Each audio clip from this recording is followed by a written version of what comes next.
नमस्कार. या Facebook live मध्ये सर्वांचं स्वागत. आज पुन्हा नवीन विषय घेऊन नवीन चर्चा करण्यासाठी आपण सर्वजण हजर आहोत. खरं तर मला आपल्याला आवाहन करायचं आहे की अशा चर्चांमध्ये आपण स्वतःहून सुद्धा चर्चेमध्ये सहभागी व्हायला हवं. आपले सुद्धा मुद्दे प्रश्न मांडायला हवेत. आपण सुद्धा बोलतं व्हायला हवं. त्यामुळं आपल्याला या चर्चेमध्ये सहभागी व्हायचं असल्यास रिक्वेस्ट पाठवा. आपण सर्वजण मिळून चर्चा करूया. मागच्या 2 दिवसांपासून माध्यमांमध्ये एक चर्चा आहे की 28 नोव्हेंबर रोजी पुण्यातल्या सिरम इन्स्टिट्यूटला माननीय पंतप्रधान यांच्यासह 98 देशांचे राजदूत हे भेट देणार आहेत.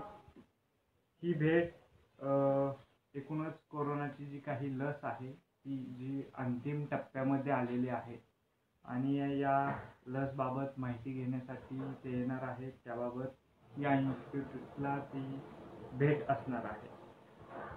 मात्र आता आपलं जे शीर्षक आहे आपण बघतोय की दिवाळीनंतर, दिवाळीच्या अगोदर आपण एका बाजूने अनलॉकच्या दिशेने प्रवास करत होतो. एकूणच दिवाळीमध्ये त्याच दरम्यान एकूणच मंदिरं उघडली गेली. 23 नोव्हेंबर पासून शाळा सुरू करण्याचे जे काही संकेत किंवा शासनाकडून जे काही सांगितलं जात होतं, आदेश येत होते, स्थानिक प्रशासनाने ते निर्णय घेण्याचं सरकारने सांगितलेलं होतं आणि त्यानुसार शाळा सुरू करण्यासाठी शिक्षकांना कोरोनाची जी काही टेस्ट आहे ती अनिवार्य करण्यात आलेली होती. एकूणच आपण बघतोय की ह्या एकूणच घडामोडीमध्ये कोरोनाचे रुग्ण हे आज आता आपल्याला वाढताना दिसत आहेत. एकीकडे शिक्षक पदवीधर निवडणुकांची रणधुमाळी सुरू आहे, प्रचारतंत्र सुरू आहे. सत्तेतले अनेक मंत्री महोदय प्रचारासाठी जाताना आपल्याला दिसत आहेत. विरोधी पक्षामधील नेते मंडळी या प्रचारासाठी आपल्याला जाताना दिसत आहेत. अशामध्ये माननीय गृहमंत्री, माननीय आरोग्यमंत्री, स्वतः माननीय मुख्यमंत्री उद्धव ठाकरे यांनी माध्यमांसमोर काल परवाच येऊन सांगितलं की आता पुन्हा लॉकडाऊन करण्याची वेळ किंवा जे काही निर्बंध शिथिल करण्यात आलेले होते हे निर्बंध पुन्हा कडक करण्याची वेळ आता आलेली आहे. याबाबत या सर्व मंत्री महोदयांनी आवाहन सुद्धा केलं. आपल्याला माहिती आहे की 4 राज्यातून विमानाने, रेल्वेने किंवा एकूणच रस्त्याने जी काही वाहतूक आहे, एकूणच कोरोना टेस्ट निगेटिव्ह आल्याशिवाय त्यांना महाराष्ट्रामध्ये प्रवेश अनिवार्य करण्यात महाराष्ट्रामध्ये जो काही प्रवेश आहे तो प्रवेश त्यांना एकूणच जोपर्यंत निगेटिव्ह चाचणी येणार नाही तोपर्यंत हा प्रवेश मिळणार नाही. आणि एकूणच या सर्व घडामोडींमध्ये माननीय देशाचे पंतप्रधान नरेंद्र मोदीजी आणि 98 देशांचे राजदूत हे आता पुणे दौऱ्यावरती 28 नोव्हेंबर रोजी येणार आहेत. एकूणच कायदा सर्वांना समान, त्याच उक्तीप्रमाणे, त्याच नियमाप्रमाणे खरं तर आता माननीय पंतप्रधानांबरोबरच या 98 राजदूतांची कोरोना टेस्ट होणार आहे का, ही टेस्ट जर निगेटिव्ह आली तरच त्यांना महाराष्ट्रामध्ये, पुण्यामध्ये प्रवेश असणार आहे का, असे अनेक प्रश्न आहेत. त्याबाबत एकूणच माननीय मुख्यमंत्री, माननीय आरोग्यमंत्री, माननीय गृहमंत्री एकूणच काय निर्णय घेणार याबाबत आज आपण चर्चा करणार आहोत. आणि माझ्याबरोबर आहेत विकासजी कुचेकर. विकासजी, मी विषयाची सुरुवात करून दिलेली आहे, आपल्या भूमिका मांडा. आकाशजी, आपल्याला कल्पना आहे की दिवाळीच्या नंतर दिवाळीच्या आपण अनलॉकच्या दिशेने जात असताना माननीय मुख्यमंत्री यांनी या कोरोनाच्या मध्ये ज्या प्रतिबंधक जे काही कडक निर्देश दिलेले होते ते निर्देश हळूहळू शिथिल करत होते आणि हे शिथिल करत असताना नागरिकांना आता कोरोना संपलेला आहे अशा आविर्भावात नागरिकांनी दिवाळीमध्ये जी गर्दी केली आणि ह्या गर्दीच्या नंतर ज्या कोरोनाच्या रुग्णांमध्ये संख्येची जी वाढ होत आहे याच्यातून महाराष्ट्र राज्यामध्ये संपूर्ण प्रशासन सतर्क झालेलं आहे आणि या सतर्क प्रशासनाने माननीय मुख्यमंत्र्यांनी कोरोनाची वाढती रुग्णसंख्या पाहता आज माननीय पंतप्रधान यांनीही ज्या ज्या राज्यांमध्ये कोरोनाचे रुग्ण वाढत आहेत, मग ती दिल्ली असू द्या, गुजरात असू द्या किंवा महाराष्ट्र असू द्या किंवा आणखी अन्य कुठलं राज्य असू द्या, गोवा असू द्या, अशा ठिकाणच्या राज्यांच्या मुख्यमंत्र्यांशी आज ऑनलाईन पद्धतीनं त्यांच्याबरोबर ती मीटिंग केलेली आहे आणि कोरोनाच्या वाढत्या रुग्णांच्या संबंधाने राज्यांना योग्य ते निर्देशही आज माननीय पंतप्रधानांच्या वतीनं देण्यात आलेले आहेत. यात स्वतः केंद्रीय गृहमंत्री यांनी एक त्रिसूत्री अवलंबण्याचे निर्देश दिलेले आहेत राज्यांना. त्याच्यामध्ये एक जे काही कोरोनाचे कॅन्टोन्मेंट झोन तयार झालेले आहेत, या कॅन्टोन्मेंट झोन मध्ये योग्य ती कारवाईचे निर्देश आणि केंद्रीय पथक त्या ठिकाणची जाऊन पाहणी केली पाहिजे असे निर्देश दिलेले आहेत. त्याचबरोबर ती राज्याचा मृत्यू दर हा 1% जास्त वाढू नये हेही राज्यांनी प्रयत्न करावेत असेही निर्देश आहेत. आणि त्याचबरोबर ती जी काही कोरोनाची रुग्णसंख्या वाढती, या रुग्णसंख्या 5% जास्त वाढता कामा नये असेही निर्देश मुख्यमंत्र्यांना देण्यात आलेले आहेत. याचबरोबर ती काही माध्यमांनी गेल्या 2 दिवसापासूनच्या बातम्या केलेल्या आहेत की कोरोनाच्या लशीच्या संदर्भात काही लस अंतिम टप्प्यामध्ये त्याचं प्रयोजन झालेलं आहे आणि अंतिम टप्प्यामध्ये त्याच्या प्रयोग किंवा त्याच्या चाचण्या आलेल्या आहेत आणि या चाचण्याचे निर्देश पाहण्यासाठी पुण्यातली सिरम इन्स्टिट्यूट ही ह्या संस्थेच्या वतीनंही कोरोना संदर्भातली लस अंतिम टप्प्यात आलेली आहे आणि या लसीची पाहणी करण्यासाठी किंवा त्याच्या संदर्भातली माहिती घेण्यासाठी खूप देशाचे माननीय पंतप्रधान आणि त्याचबरोबर ती अन्य देशाचे राजदूतही येणार असल्याच्या संदर्भातल्या माध्यमातून बातम्या दिलेल्या आहेत.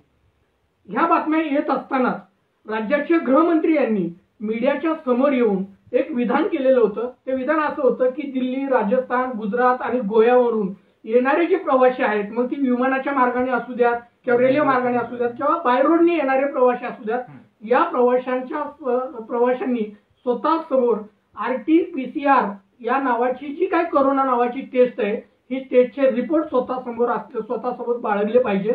ती टेस्ट निगेटिव्ह असल्याचे रिपोर्ट त्यांच्यामध्ये असले पाहिजेत आणि हे रिपोर्ट हे 72 तासाच्या आतले असले पाहिजेत. तरच अशा लोकांना महाराष्ट्राच्या सीमेमध्ये प्रवेश दिला जाईल असं त्यांचं ते विधान आहे. आणि म्हणूनच आज आपण चर्चा करत आहोत की कायद्याच्या राज्यामध्ये कायद्यापुढे सर्व समानता हे मांडलं जातं आणि म्हणून माझा आज माननीय गृहमंत्री यांना एक प्रश्न असणार आहे की माननीय पंतप्रधान आणि त्यांच्याबरोबर ती विविध राज्याचे जे राजदूत येणार आहेत, या राजदूतांनाही तुम्ही त्यांच्याकडे RT-PCR ची निगेटिव्ह कोरोनाची टेस्ट असल्याचे 72 तासातले रिपोर्ट तुम्ही चेक करणार आहात का आणि त्यांचे रिपोर्ट चेक करूनच तुम्ही महाराष्ट्र राज्यामध्ये त्यांना प्रवेश देणार आहात का, हा सगळ्यात महत्त्वाचा मुद्दा आहे. आणि आपण एका बाजूला पाहतोय की मुंबई आणि पुण्यामध्ये कोरोना रुग्णसंख्या ही आता पुन्हा एकदा झपाट्याने आपल्याला वाढताना दिसते आणि त्यामध्ये हे जे काही दौरे आहेत, एकूणच पुणेकरांच्या आरोग्याच्या दृष्टिकोनातून माननीय जिल्हाधिकारी, माननीय मुख्यमंत्री, गृहमंत्री, आरोग्यमंत्री याबाबतचे ठोस काही निर्णय घेणार आहेत का? कारण ही बातमी आता विकासजी माध्यमांमधून येते, अधिकृत असं वृत्त आतापर्यंत आलेलं नाही, कारण माध्यम सूत्रांच्या आधारे ही बातमी देताना आपल्याला दिसत आहे आणि म्हणूनच हा प्रश्न उपस्थित झालेला आहे. सगळ्यात महत्त्वाचा हा मुद्दा आहे की आज माननीय मुख्यमंत्री यांनी माननीय पंतप्रधानांशी चर्चा करत असताना त्यांनी काही राजकीय पक्षांच्या तक्रारी केलेल्या आहेत.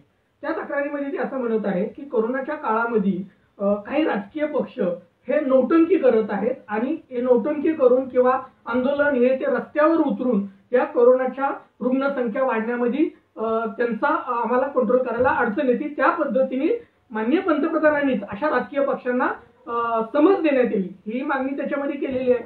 मुद्दा या ठिकाणचा येतोय की मग जर एवढं सगळं कोरोनाच्या बाबतीत आपण काळजी करत आहोत आणि नव्यानं परत संकेत देत आहोत की कोरोनाची रुग्णसंख्या वाढत आहे, नागरिकांनी दक्षता घेतली पाहिजे, नागरिकांनी काळजी घेतली पाहिजे, मग ज्यावेळेस हे कायदे तुम्ही ज्यावेळेस लागू करत आहात ते कायदे केवळ आणि केवळ सामान्य नागरिकांवरतीच आहात का?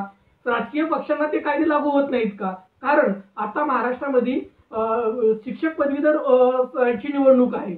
या निवडणुकीच्या नियमाने जे काही प्रचाराच्या सभा होत आहेत जे काय प्रचाराची रणधुमाळी केली जाते, विविध पक्षांचे त्याच्यामध्ये सभा सोशल होत आहेत. डिस्टन्सिंगचा जो तिथं काही सगळा मुद्दा फज्जा आहे. उडताना आपल्याला दिसतोय. याच्याबाबत कुणीच बोलत नाही. आणि मला आणखी हा प्रश्न विचारायचा आहे की केंद्रीय नेतृत्वांना ज्यावेळेस फक्त निवडणुका संपल्या की करोनाचं संकट वाढतंय का?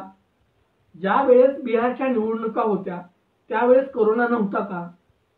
बिहारच्या निवडणुकीमध्ये करोनाच्या ज्या प्रचार सभांना जे काही निवडणूक आयोगाने जे निर्देश दिले होते ते कुठल्या राजकीय पक्षांनी पाळलेले आहेत? त्याच्यावरती कुठल्या राजकीय पक्षांवरती बिहारमध्ये गुन्हे दाखल झालेले आहेत? निवडणूक आणि आयोग त्यावेळी माननीय पंतप्रधान हे देशासमोर येऊन काही बोललेत का? त्यांनी काही आवाहन केलं का? बिहार निवडणुकीला घेऊन जे काही ते सल्ला आवाहन देत असतात तर त्या दरम्यान ते काही आवाहन देशाला उद्देशून करताना आपल्याला दिसलेत का? हा सुद्धा प्रश्न. नाही, उलट पक्षी ते बिहार निवडणुकीत स्वतः प्रचारात ते स्वतः उतरलेले होते आणि स्वतः त्यांच्याही मोठ्या रॅली त्या ठिकाणच्या झालेल्या आहेत. मुद्दा या ठिकाणचा होतोय की प्रश्न एवढाच होतोय की राजकीय प्रश्न ज्यावेळेस उपस्थित राहतो, राजकीय प्रसंग ज्यावेळेस उपस्थित राहतो किंवा राजकीय पक्षाच्या सोयीप्रमाणे कोरोनाच्या सगळ्या नियमावली बाजूला ठेवले जात आहेत का? ते संपूर्ण कायदे प्रतिबंधक कायदे बाजूला ठेवले जातात का? आणि केवळ नागरिकांचा प्रश्न ज्यावेळेस येतो त्याच वेळेस कोरोनाचे हे सगळे प्रश्न दिसत आहेत का? हा सगळ्या नागरिकांमध्ये संभ्रम आहे. या ज्या काही सर्वसामान्यांच्या एकूण परराज्यामध्ये जे काही व्यवहार करतायत, कामं करतायत, त्यांना आता येण्यासाठीची जी काही कोरोना टेस्ट अनिवार्य करण्यात आलेली आहे. आता जे माननीय पंतप्रधान येणार आहेत, 98 देशांचे राजदूत येणार आहेत असं वृत्त माध्यमांमधून येते. तर माननीय पंतप्रधानांची आणि या 98 राजदूतांची कोरोना टेस्ट होणार आहे का? त्याबाबतची वृत्त सुद्धा आपल्याला माध्यमातून मिळणार आहेत का? हे सुद्धा पाहणं महत्वाचं ठरणार आहे की फक्त हे जे आपत्ती व्यवस्थापन कायदा हे कायदे किंवा प्रतिबंधक अधिनियम हे कायदे फक्त सर्वसामान्यांसाठी आहेत का? असा प्रश्न सुद्धा उपस्थित राहतो. आणि त्यामुळे म्हणूनच कायद्याच्या राज्यामध्ये कायद्याच्या पुढे सर्व समानता आहे आणि कायद्यापुढे कुठलाही व्यक्ती कुठल्याही पदावरती असलेला तरी तो कायद्यापुढे सर्व समान आहे. हे कायद्याचं संविधानिक राज्याचं हे प्रिन्सिपल आहे. या हेतूने किंवा या कायद्याच्या राज्याची अंमलबजावणी करावी म्हणून माननीय पंतप्रधानांनाही आणि त्याचबरोबर ती राज्याचे मुख्यमंत्री, गृहमंत्री आणि स्वतः कलेक्टर यांना आम्ही एक पत्र दिलेलं आहे आणि या पत्राप्रमाणे कायद्याच्या राज्यामध्ये कायद्यापुढे सर्व समानतेने जे काय कायदा तुम्ही लावलेला आहे त्या कायद्याप्रमाणे जी घोषणा केलेली आहे आणि जे परिपत्रक काढलेले आहे या परिपत्रकाच्या अंमली कायद्याच्या चौकटीमध्ये सर्व समानतेने करावी ही मागणी मात्र आम्ही केलेली आहे. एकूणच महाराष्ट्राच्या जनतेसाठी पुणेकरांसाठी पुणेकरांचा एकूण आरोग्य धोक्यात जाऊ नये म्हणून माननीय पंतप्रधान आणि या 98 राजदूतांची कोरोना टेस्ट जर निगेटिव्ह असेल तरच यांना महाराष्ट्रामध्ये तरच यांना पुण्यामध्ये प्रवेश दिला जावा असं खरं तर आम्ही विनंती माननीय गृहमंत्री, माननीय मुख्यमंत्री, पुण्याचे जे जिल्हाधिकारी आहेत त्यांना करतोय. खरं तर आता एकूणच या आपल्या चर्चांवरती किंवा आपल्या या एकूणच मुद्द्यांवरती काय होणार आहे हे आपल्याला पुढच्या 2-3 दिवसांमध्ये समजणारच आहे.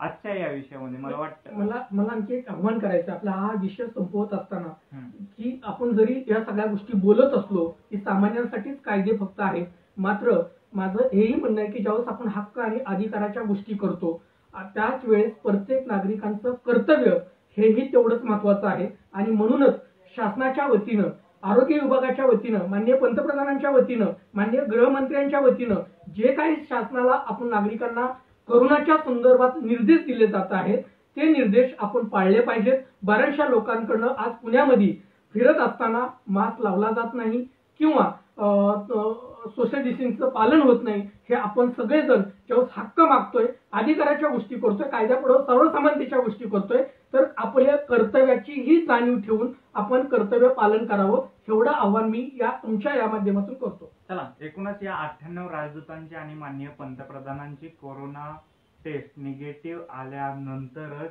यांना महाराष्ट्रामध्ये पुण्यामध्ये प्रवेश दिला जाणार आहे का? खरं तर आता हे पाहणं महत्वाचं ठरणार आहे. आजच्या या चर्चेमध्ये तुर्तास इथंच थांबूयात. पुन्हा नवीन विषय घेऊन नवीन चर्चा करूया. धन्यवाद.